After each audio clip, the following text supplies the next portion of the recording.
사도신경으로 우리 신앙을 고백하겠습니다. 나는 전능하신 아버지 하나님 천지의 창조주를 믿습니다. 나는 그의 유일하신 아들 우리 주 예수 그리스도를 믿습니다. 그는 성령으로 잉태되어 동정녀 마리아에게서 나시고 본디오 빌라도에게 고난을 받아 십자가에 못 박혀 죽으시고 장사된 지 사흘 만에 죽은 자 가운데서 다시 살아나셨으며 하늘에 오르시어 전능하신 아버지 하나님 우편에 앉아 계시다가 거기로부터 살아있는 자와 죽은 자를 심판하러 오십니다. 나는 성령을 믿으며 거룩한 공교회와 성도의 교제와 죄를 용서받는 것과 몸의 부활과 영생을 믿습니다. 아멘. 하나님께서 오늘 우리에게 주시는 말씀은 로마서 15장입니다. 신약성경 259쪽입니다. 믿음이 강한 우리는 마땅히 믿음이 약한 자의 약점을 담당하고 자기를 기쁘게 하지 아니할 것이라. 우리 각 사람이 이웃을 기쁘게 하되 선을 이루고 덕을 세우도록 할지니라. 그리스도께서도 자기를 기쁘게 하지 아니하셨나니 기록된 바 주를 비방하는 자들의 비방이 내게 미쳤나이다 함과 같으니라. 무엇이든지 전에 기록된 바는 우리의 교훈을 위하여 기록된 것이니 우리로 하여금 인내로 또는 성경의 위로로 소망을 가지게 함이니라. 이제 인내와 위로의 하나님이 너희로 그리스도 예수를 본받아 서로 뜻이 같게 하여 주사 한 마음과 한 입으로 하나님 곧 우리 주 예수 그리스도의 아버지께 영광을 돌리게 하려 하노라. 그러므로 그리스도께서 우리를 받아 하나님께 영광을 돌리심과 같이 너희도 서로 받으라. 내가 말하노니 그리스도께서 하나님의 진실하심을 위하여 할례의 주정자가 되셨으니 이는 조상들에게 주신 약속들을 견고하게 하시고 이방인들도 그 긍휼하심으로 말미암아 하나님께 영광을 돌리게 하려 하심이라. 기록된 바 그러므로 내가 열방 중에서 주께 감사하고 주의 이름을 찬송하리로다 함과 같으니라. 또 이르되 열방들아 주의 백성과 함께 즐거워하라 하였으며 또 모든 열방들아 주를 찬양하며 모든 백성들아 그를 찬송하라 하였으며 또 이사야가 이르되 미새의 뿌리 곧 열방을 다스리기 위하여 일어나시는 이가 있으리니 열방이 그에게 소망을 두리라 하였느니라. 소망의 하나님이 모든 기쁨과 평강을 믿음 안에서 너희에게 충만하게 하사 성령의 능력으로 소망이 넘치게 하시기를 원하노라. 내 형제들아 너희가 스스로 선함이 가득하고 모든 지식이 차서 능히 서로 권하는 자임을 나도 확신하노라. 그러나 내가 너희로 다시 생각나게 하려고 하나님께서 내게 주신 은혜로 말미암아 더욱 담대히 대략 너희에게 썼노니 이 은혜는 곧 나로 이방인을 위하여 그리스도 예수의 일꾼이 되어 하나님의 복음의 제사장 직분을 하게 하사 이방인을 제물로 드리는 것이 성령 안에서 거룩하게 되어 받으실 만하게 하려 하심이라. 그러므로 내가 그리스도 예수 안에서 하나님의 일에 대하여 자랑하는 것이 있거니와 그리스도께서 이방인들을 순종하게 하기 위하여 나를 통하여 역사하신 것 외에는 내가 감히 말하지 아니하노라. 그 일은 말과 행위로 표적과 기사의 능력으로 성령의 능력으로 이루어졌으며 그리하여 내가 예루살렘으로부터 두루 행하여 일루리곤까지 그리스도의 복음을 편만하게 전하였노라. 또 내가 그리스도의 이름을 부르는 곳에는 복음을 전하지 않기를 힘썼노니 이는 남의 터 위에 건축하지 아니하려 함이라. 기록된 바 죄의 소식을 받지 못한 자들이 볼 것이요 듣지 못한 자들이 깨달으리라 함과 같으니라. 그러므로 또한 내가 너희에게 가려 하던 것이 여러 번 막혔더니 이제는 이 지방에 일할 곳이 없고 또 여러 해 전부터 언제든지 소반하러 갈 때 너희에게 가기를 바라고 있었으니 이는 지나가는 길에 너희를 보고 먼저 너희와 사귐으로 얼마간 기쁨을 가진 후에 너희가 그리로 보내주기를 바람이라. 그러나 이제는 내가 성도를 섬기는 일로 예루살렘에 가노니 이는 마게도냐와 아가야 사람들이 예루살렘 성도 중 가난한 자들을 위하여 기쁘게 얼마를 연보하였음이라. 저희가 기뻐서 하였거니와 또한 저희는 그들에게 빚진 자니 만일 이방인들이 그들의 영적인 것을 나눠 가졌으면 육적인 것으로 그들을 섬기는 것이 마땅하니라. 그러므로 내가 이 일을 마치고 이 열매를 그들에게 확증한 후에 너희에게 들렸다가 서바나로 가리라. 내가 너희에게 나아갈 때 그리스도의 충만한 복을 가지고 갈 줄을 아노라. 형제들아, 내가 우리 주 예수 그리스도와 성령의 사랑으로 말미암아 너희를 권하노니 너희 기도에 나와 힘을 같이하여 나를 위하여 하나님께 빌어. 나로 유대에서 순종하지 아니하는 자들로부터 건짐을 받게 하고 또 예루살렘에 대하여 내가 섬기는 일을 성도들이 받을 만하게 하고 나로 하나님의 뜻을 따라 기쁨으로 너희에게 나아가 너희와 함께 편히 쉬게 하라. 평강의 하나님께서 너희 모든 사람과 함께 계실지어다. 아멘. 세상은 강한 사람을 더 선호합니다. 강한 사람의 기준은 육체적인 힘과 권력과 정신력, 성격 등 다양한 측면에서 제시될 수가 있습니다. 어떤 모습이든지 강한 사람은 세상으로부터 인정받고 존중을 받습니다. 오늘 본문 1절에서 바울은 그리스도인들을 강한 사람이라고 규정하고 있습니다. 그리고 그 속에 자신도 포함을 시키고 있습니다. 그러나 바울은 야곱 강식의 세상이 말하는 강자들처럼 살아가는 것을 원하지는 않았습니다. 그렇다면 신앙적으로 강한 사람은 어떻게 살아야 하겠습니까? 오늘 본문이 그에 대한 답을 제시하고 있는데 본문 1절 말씀 제가 읽어드리겠습니다. 믿음이 강한 우리는 마땅히 믿음이 약한 자의 약점을 담당하고 자기를 기쁘게 하지 아니할 것이라. 아멘. 강한 사람은 첫 번째로 약한 자의 약점을 감싸주고 도와주어야 합니다. 강한 자들이 받을 수 있는 가장 큰 유혹은 약자를 짓밟고 자신의 힘을 가시하고 싶어하는 것입니다. 이러한 유혹은 세상의 갑질 문화와도 연결이 되는 것입니다. 갑질은 약자를 짓밟고 자신의 힘을 드러내지만 그것이 하나님 앞에서는 큰 죄로 나타나게 되는 것입니다. 그러나 바울은 강한 자들에게 약자를 돕고 보호하라고 이야기하고 있습니다. 강하기 때문에 갑질하는 것이 아니라 오히려 약한 자를 보호하고 그를 담당해야 한다는 것은 성경에서 여러 번 강조하고 있는 것입니다. 여기서 담당하다라고 번역된 헬라어 바스타조는 견디다, 너그럽게 봐주다, 참다, 지지하다라는 의미를 가지고 있습니다. 따라서 공동체 안에서 약한 자들이 있다면 그들의 약점을 함께 짊어지고 가야 하는 것입니다. 즉 약한 자를 향해서 갑질을 하는 것이 아니라 그들의 약점을 너그럽게 이해하고 지지해야 하는 것입니다. 강한 자는 약한 자를 위해서 참아야 하고 그들의 약점을 짊어질 수 있는 한 최대한 짊어지고 갈 수 있어야 합니다.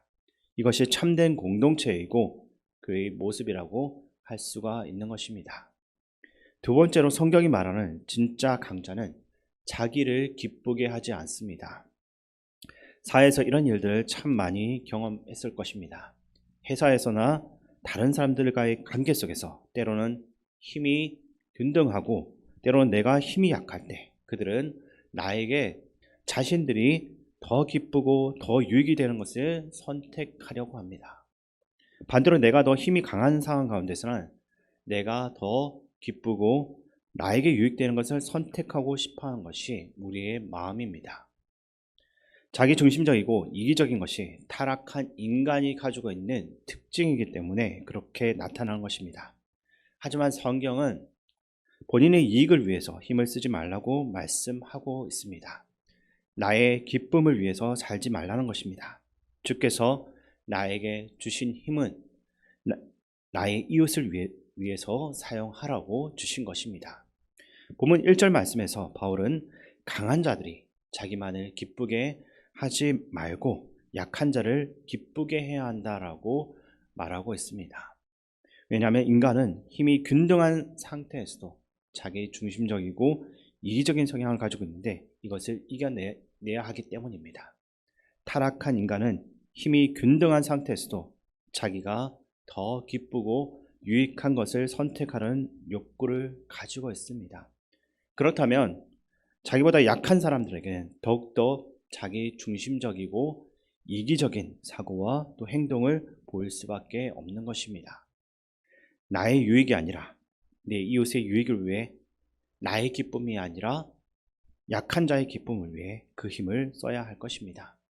내가 가진 힘이 어디로 흘러가는지를 늘 생각하며 약한 자의 기쁨을 위해서 힘을 쓰는 우리 모두가 되기를 바랍니다.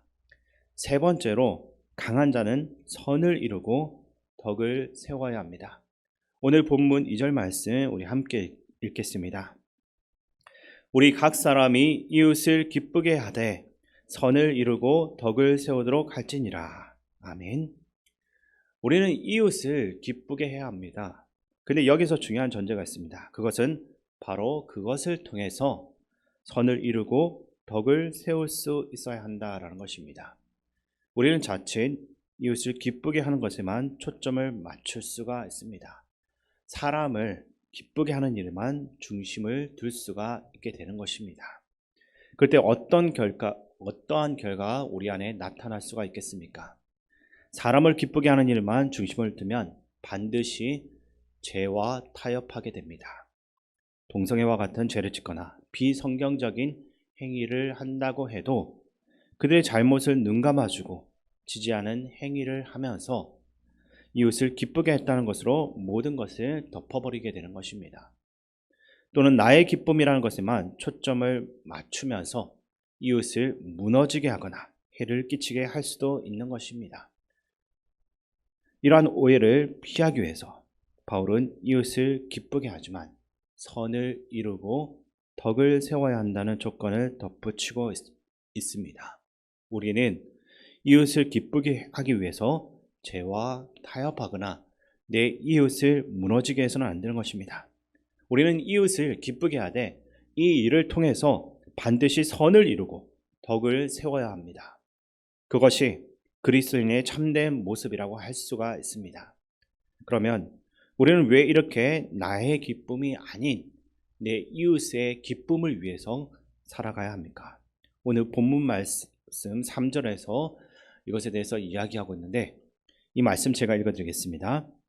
그리스도께서도 자기를 기쁘게 하지 아니하셨나니 기록된 바 주를 비방하는 자들의 비방이 내게 미쳤나이다 함과 같으니라. 아멘. 그것은 바로 예수 그리스도께서 먼저 자기를 기쁘게 하지 아니하셨기 때문입니다. 예수님은 자기를 기쁘게 하지 않고 우리를 위해서 희생을 하셨습니다. 예수님께서 이 땅에 오셔서 자기 자신을 위해서 한 일은 없습니다. 심지어 최소한의 쉬는 시간과 또 식사 시간들조차도 찾아오는 사람들을 위해서 다 내어주셨습니다. 우리를 기쁘게 하기 위해서 예수님께서 스스로를 희생하셨다라는 말씀인 것입니다. 이러한 예수 그리스도를 진실로 믿는다면 우리는 당연히 그분의 모습을 온전히 닮아가는데 온 힘을 다해야 될 것입니다. 그리스도께서 그렇게 하셨던 것처럼 우리도 이웃을 기쁘게 하며 선을 이루고 덕을 세워나가야 할 것입니다. 이어지는 14절 이하에서는 지금까지 권면을 한 사도 바울이 자신이 누구이며 어떻게 사역했는지를 소개하고 있습니다. 자신을 어떻게 소개하고 있습니까? 자신을 이방인을 위한 그리스도의 일꾼이라고 16절에서 소개를 하고 있습니다. 바울은 자신의 사명을 분명히 알고 있었습니다. 즉 바울은 자신이 선교를 위해서 세워진 사람이라는 것과 이방인들을 위해서 세워진 그리스도의 일꾼이라는 자기의 정체성을 분명히 알고 있었던 것입니다. 이렇게 자신의 정체성이 누구인지 알고 있었기 때문에 바울은 고난 가운데서도 흔들림 없이 목표를 향해서 끝까지 달려갈 수가 있었던 것입니다. 오늘도 우리가 삶 가운데서 아무런 의미 없이 살아가고 어떠한 목표 없이 살아가고 있는 것은 우리의 사명과 정체성을 잃어버렸기 때문입니다. 내가 누구인지, 나의 사명이 무엇인지를 오늘도 알고 그 목표를 향해 달려가는 사람이 되어야 할 것입니다. 그러면서 바울은 자신을 하나님의 복음의 제사장이라고 표현하고 있습니다. 그런데 여기서 바울이 자신을 제사장이라고 표현한 것에는 특별한 이유가 있습니다. 그것은 바로 자신을 통해서 복음을 듣고 회심한 자들을 하나님께 드렸기 때문입니다. 사도 바울은 많은 사람들에게 복음을 전했고 그가 전하는 가르침으로 수많은 사람들이 회심하고 돌아왔습니다. 근데 바울은 자신이 전도한 자들은 자신의 제자나 자신의 사람, 자신의 소유로 세운 적이 없습니다. 그 사람들을 하나님께 온전히 드렸던 것입니다. 그래서 사도 바울은 자신을 향해 하나님의 복음의 제사장이라고 표현을 하고 있는 것입니다. 우리가 복음을 전하는 유일한 이유는 오늘도 온 민족이 하나님께 드려져서 하나님을 예배하게 하기 위함인 것입니다. 나를 따르는 제자나 나의 사람을 만드는 것이 아니라 주의 백성을 세우는 것, 이것이 복음의 전도자가 할 일입니다. 오늘도 우리가 다음 세대들에게 복음을 가르쳐주고 이웃들에게 복음을 전하는 것은 우리의 규모를 크게 하거나 아니면 나와 좀 더 친한 사람을 세우기 위한 것이 아닙니다. 우리는 이 복음을 전함으로써 하나님의 백성을 세우고 그들을 통해 온 민족이 하나님을 예배하도록 돕는 것입니다. 또한 우리는 복음의 증거자여 하나님의 복음의 제사장입니다. 이것을 결코 잊지 마시기 바랍니다. 그러므로 끊임없이 우리의 삶과 행동으로서 복음을 증거해야 합니다. 이렇게 우리가 복음을 전함으로써 하나님의 백성을 세우고 그들을 통해 온 민족이 하나님을 예배하게 될 것입니다. 복음의 증거자요 하나님의 복음의 제사장으로서 우리의 삶과 행동을 통해서 복음을 전파하며 살아갈 수 있기를 주님의 이름으로 축원드립니다. 존귀하신 아버지 하나님, 우리의 모습을 보면 하나님께서 주신 구원의 자리에 감사하면서도 그곳에서만 머물고 싶어하는 연약한 모습이 있습니다. 하나님의 사랑과 은혜를 내가 누리기를 원하고 나만 충분하면 그만인 것처럼 그렇게 살아갈 때가 있습니다. 주님, 이제 먼저 구원받은 자로서 눈을 들어 예수님께서 우리에게 보여주셨던 것을 다시 한 번 더 생각하게 하시고 나 중심이 아닌 하나님 중심의 신앙으로서 하나님의 마음을 품은 자로 살아가게 하여 주시옵소서. 또한 오늘 하루의 삶 가운데 내 안에 있는 이기적인 모습으로 인해 상대적으로 나보다 약한 이들에게 아픔과 고통을 주는 일이 없도록 우리의 마음을 지켜주시옵소서. 또한 우리 공동체 안에 연약한 이들을 그들이 가지고 있는 그 연약함을 비판하기보다는 오히려 그 연약함을 사랑으로 품어줄 수 있도록 도와주시옵소서. 우리의 삶의 이유가 되시는 예수 그리스도의 이름으로 기도드립니다. 아멘. 주기도문으로 예배를 마치겠습니다. 하늘에 계신 우리 아버지의 이름을 거룩하게 하시며 아버지의 나라가 오게 하시며 아버지의 뜻이 하늘에서와 같이 땅에서도 이루어지게 하소서. 오늘 우리에게 일용할 양식을 주시고 우리가 우리에게 잘못한 사람을 용서하여 준 것 같이 우리 죄를 용서하여 주시고 우리를 시험에 빠지지 않게 하시고 악에서 구하소서. 나라와 권능과 영광이 영원히 아버지의 것입니다. 아멘.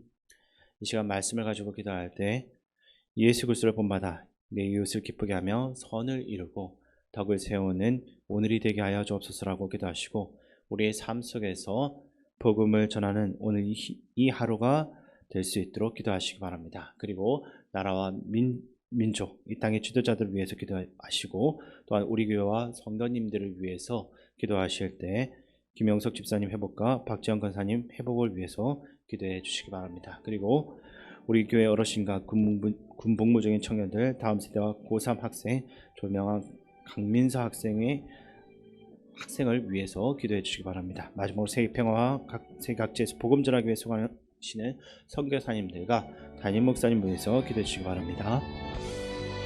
존귀하신 아버지 하나님, 오늘도 주님의 귀한 말씀을 다시 한번 우리의 생각을 바로 세울 수 있도록 도와주심을 감사드립니다. 아버지 하나님, 우리 공동체 안에 인간이 연약한 이들이 있습니다. 육적으로나 또 영적으로 연약한 이들이 싸울 때 아버지 하나님, 우리가 그들보다 좀 더 건강하고 좀 더 상황이 낫다고 해서 그들을 무시하거나 함부로 대하는 그런 모습들이 나타나지 않도록 하시고 그들의 연약함과 약함을 사랑으로 품어줄 수 있기도 하시고 우리와 같이 그들이 일어설 수 있도록 우리도 온 힘을 다할 수 있도록 도와주시옵소서. 또한 이 땅에 많은 사람들이 서로가 서로를 향해서 학대하고 또 갑질하는 가운데 아픔을 겪고 있는 일들이 너무나도 많이 일어나고 있습니다. 그것으로 인해서 자신의 생명까지도 잃어버리는 일들이 너무나도 많이 생겨나고 있사오니 아버지 하나님, 우리 사회가 서로 좀 더 존중하는 사회로 발전할 수 있도록 도와주시고 서로의 연약함을 약점으로 알고 공격하는 자에 사용하는 것이 아니라 그 약점을 오히려 품어줄 수 있는 그런 성숙한 사회로 발전할 수 있도록 도와주시옵소서. 또한 아버지 하나님, 감사합니다. 우리 함께하여 주시옵소서. 사역 가운데서 우정 지켜주시고 맡겨주시는 하나님께서 주신 책임과 능력으로 나갈 수 있도록 도와주시옵소서. 지난 한 해를 하나님께서 지켜주시고 인도하셨던 것처럼 다음 해도 하나님께서 함께 하시옵소서.